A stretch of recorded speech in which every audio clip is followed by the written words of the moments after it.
In this video, we revisit my friend Keri, who has completely rebuilt her 2012 Sprinter since we last toured her van. This van features a workstation with a dedicated monitor, a seat dog crate combination, a fixed platform bed, a lagoon table mount, and a composting toilet.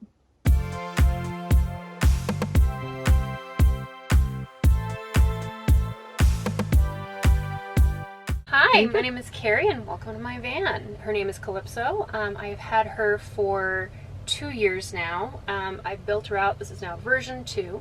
She has been professionally built as far as the carpentry is concerned, but I did probably 75% of the build myself.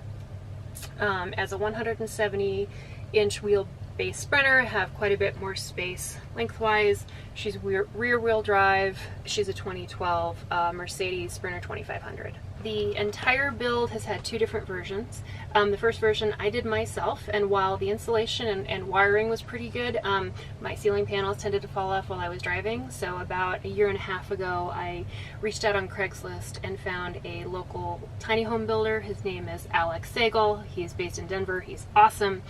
And was able to really upgrade the quality of the craftsmanship on the interior of the van. So everything you see, with the exception of the countertops, and a couple little things, he built. And 2 years in, or 1.5 years into the build, and me driving like a total kind of jerk on on forest roads, it's held together really, really well. The main thing that was important in the design of my build was that it was mostly electric. So I have an S-bar diesel heater like most people do. I only use it when it's really cold, but diesel is the only fuel that I have on board. Everything else is electric. I have an electric hot water heater. I have an air fryer, Instant Pot, an induction cooktop, even an electric heater, which probably wouldn't run very efficiently off my batteries, but I could if I needed to. I work full-time, which means that energy is important to me. I recently added another 600 amp hours of battery in the back, which gives me a total of 900 amp hours under the bed.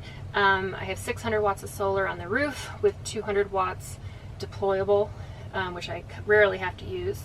I also have a 50 amp DC to DC MPPT charger through Renogy, link below, that I absolutely love. It's effectively an alternator charger, but it can double as an MPPT charge controller. So I have a dedicated charge controller for my main array of solar, but this allows me to really easily just plug in my deployables and just use them as needed. So I have a 120 volts dorm style fridge that I got from Lowe's. I had a 12 volt fridge for quite some time, but I really missed having a freezer. And when you're on the road quite a bit, it's often hard to source fresh fruits and vegetables.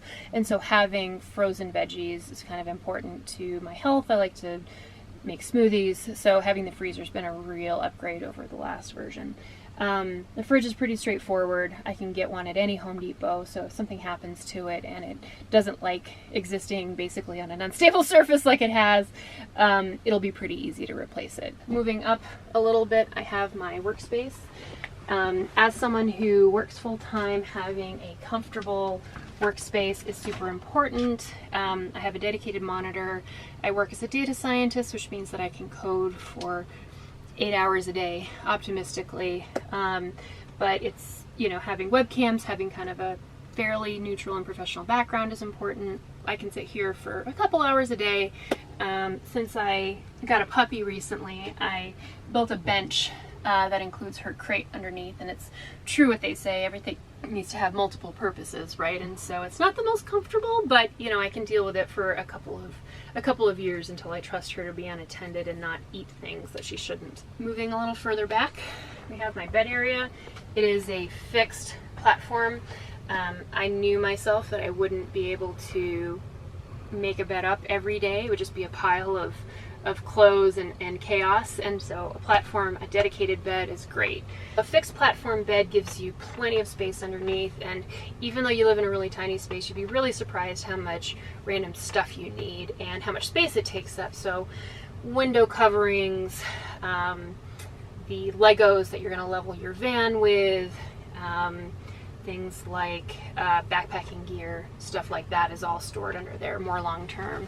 I do have a composting toilet. I'm not going to give you an in-depth tour of the composting toilet, but I basically have it just under here on a pair of 500-pound slides. It works great, especially in the last year with COVID. I'm not spending as much time in crowded places like cities or in large groups, and so if you're out in the woods, you can't beat a composting toilet.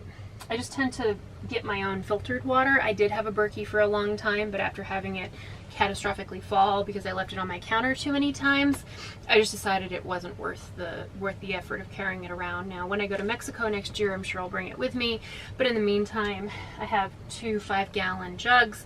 It's a USB powered pump, and it's just easier to have legit filtered water than having to do it myself every day. One of my favorite things about my van is I don't have a full shower, but I do have an electric hot water heater, and I think people get obsessed with the idea of having a shower. You can stay clean really easily, but I highly, highly recommend a hot water heater of some kind. And so it just sits under my cabinet. I've got 2 6-gallon removable jugs and 1 6-gallon removable jug for gray, so it's 12 of total of fresh and 6 of gray. And you know, I find I've had the option of putting in a more permanent, like maybe 20-gallon tank, and it just hasn't been worth it for me. You know, I'm still young and fairly able-bodied. You know, I'm not a large woman, so it's hard for me to lift it, but just the convenience of being able to go into town, throw this in someone's car, and then just slide it in there. It's almost like a cassette. I just put it in there, and I have a spare one that I keep up front. So I actually in total have about 18 gallons of fresh, and I never really run out because I'm always going into town to get food or, you know, just to go out or something, and it's really, really easy to just stick it under a spigot. You want to have within arm's reach things like food and your clothes, right? And I think that when people make their original van decisions, they don't think about what needs to be within arm's reach. So this is one of the additions. I didn't have overhead cabinets in the first version, and I am super happy with these. You know, I can't put a lot of weight up here, but for things like snacks, dog treats, cooking stuff, spices, and, you know, someone who's obsessed with electrical things, like I have all of the electrical gadgets, you know, my 2 boxes of wires. I did want to maintain a more open feel, so I only put them on this side, and I designed them to be a certain size. One mistake, I would highly recommend go with like IKEA size boxes. I think they're a 12 by 12 box. It's more standard. It's easier to find those boxes. I haven't gotten to the point where I feel the need to put cabinet fronts, taking some inspiration from Joni's design. These are $2 or $3 tension bars that you can get at pretty much any Walmart, and they do a really good job of keeping stuff in here. Wire management is one of the things that I did and still struggle with. I opted to do this panel here because I have a cigarette lighter USB over here to charge things like plug in my phone, plug in my hotspots, that kind of thing. You really want to have points of charging all around your van. Back here is kind of the heart of everything. I've got my inverter switch here, which if you guys get an inverter switch. It's worth the extra 30 bucks. Highly recommend it. I can just press it. I don't want to turn it off now because it'll turn off my fridge, but I have an Ames continuous 6,000 watt surge, really kind of middle of the road price-wise inverter. It's basically been on for 2 years. Occasionally I'll take a can of compressed air and go in there, but it gets really dusty under there, and it's been a champ. I would highly recommend it. I have a Victron battery monitor. It's a 712. It comes with a smart shunt, which basically means that it'll actually track how much usage I have. You really have to get one of these that has a connection, that has a shunt that'll complete the circuit on the negative side of things, because otherwise it can't track how much you're actually using. So this has been fabulous, because the one time I did have an issue with my batteries a couple years ago, this was off a little bit. It's usually very, very accurate. As far as I can tell. But it was getting off by 10, 20, 30%. Like there was a lot of drift, and there ended up being something that I needed. It was a pretty simple fix, but this was the first indicator that something was wrong with my electrical. And then of course I've got my lights. I thought I was clever, and I actually have two different tones of lights. I've got the more warm up here, and I've got harsher task lighting up front. I actually have a box of the warm ones that as soon as one of these goes out, I'll actually take the panels down and replace it. But the harsh neon, like really bright white light, I actually don't like it. I like the softer, warmer lights, so that's just my personal preference. One of my other favorite things about my van is I can hide my dirty dishes. I've only got the one right now, but I really, really appreciate being able to just kind of put a lid on it and not worry about having to do my dishes or having them go flying. Plus, it kind of gives it a more streamlined look. Right. Moving on to the bathroom. Oh, look, it's right by my sink. I have had this travel piece for several years, and it just works great because if I go home or I go stay with a friend, I just pull it off and it will wrap up into a little bundle that I can just carry with me, throw in my luggage or whatever. But it works great for just holding everything. It's super durable. I've spilled stuff on it. I've, worn it. It's really great. And then on the back here, I have kind of my cutlery, complete with measuring cups, settings for 2, and my toothbrush. This is an area of my van that has had a lot of variation.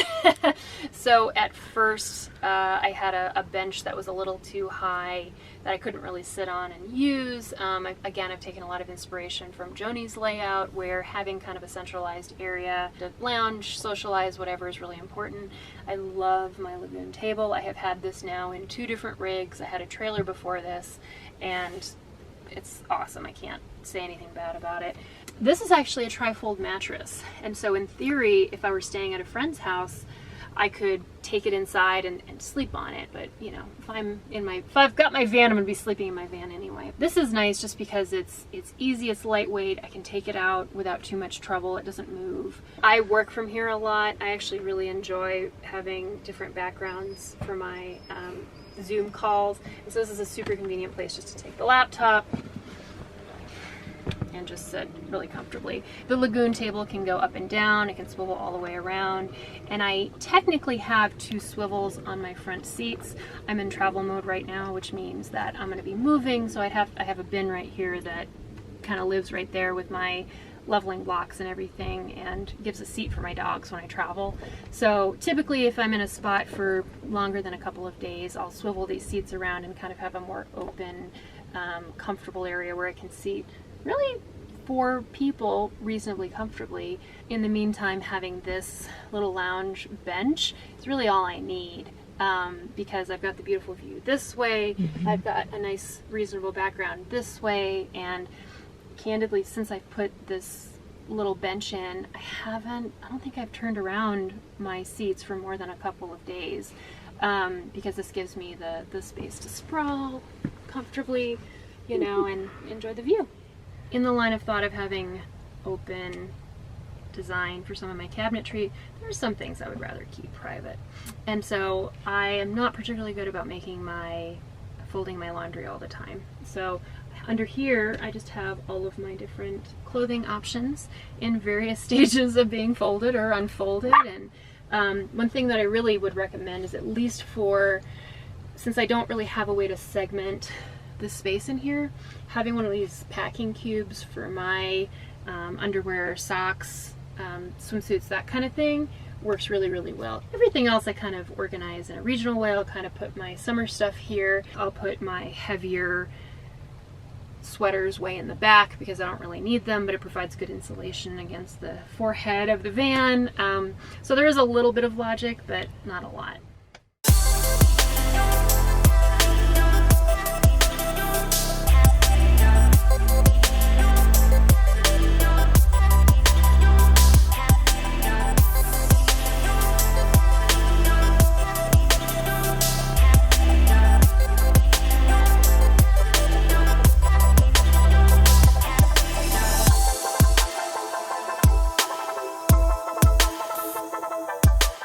I want to thank Keri for once again sharing her awesome van with us. I love being able to share the evolution of a build. Keri has lots of items that make her van life better, and in the next video, she'll be sharing all of those accessories. If you loved this video, please share it. And if you'd like to see more van and rig tours, van life tips, and other videos to help women get on the road, hit subscribe and ring that notification bell so you don't miss any upcoming videos. I appreciate your thoughtful comments, and if you'd like to join in deeper conversation, join our Facebook group, Gal Adventurers. This is Joni with the Galavan. Enjoy your journey.